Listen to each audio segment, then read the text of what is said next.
woman I saw last night. There's nothing to be embarrassed about, Laura. You were convinced what you saw was real? It was real. Oh. Guy, I believe, I don't know if the production schedules line up here, but this is the first role I've seen of yours since The Brutalist. And I don't know, I think you shot that mostly in 2023. This one underwent principal photography in fall of 2024. The reason why I bring that up is that was such a monumental project, 3.5 hours of runtime, a huge award season. Does your approach to acting at all change after undertaking such a massive project like that? I don't think so. I mean, and funnily enough, it didn't. I mean, obviously, The Brutalist was a big role, and it was an epic film, but it probably didn't feel as epic and as big to us making it as it appeared as a finished film. The music in that film and the ideas and the kind of the cinematography and all those things are so kind of powerful and effective that I think they translated onto screen far more so than we perhaps realized at the time.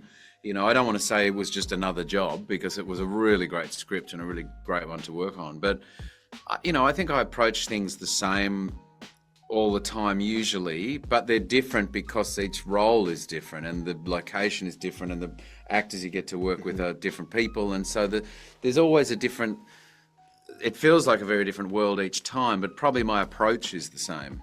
Right.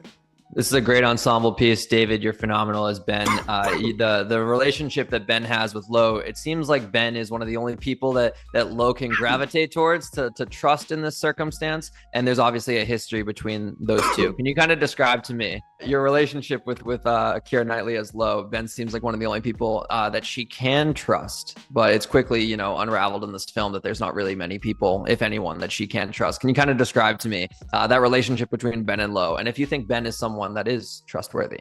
I guess what heightens this experience is the fact that it's very claustrophobic. They're on this yacht, traveling to Norway. Their breakup wasn't the healthiest of breakups, and now here they are in such close proximity, and she has this issue, and she looks to him to be an ally, and he can't commit to that.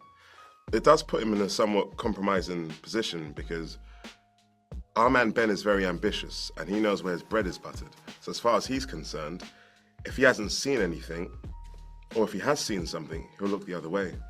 But now he's kind of forced into a situation where he has to consider that he could be complicit with something.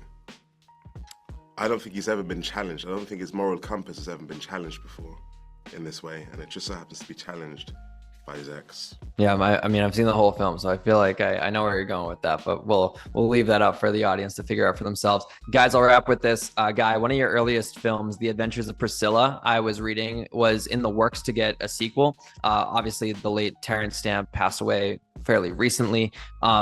Is that a project that you're still looking to do more with? Would you want to return to that world, The Adventures of Priscilla? Well, I would, and interestingly, I think because Stefan knew that Terrence was very unwell, he actually filmed with Terrence a lot of his dialogue. So we actually have that,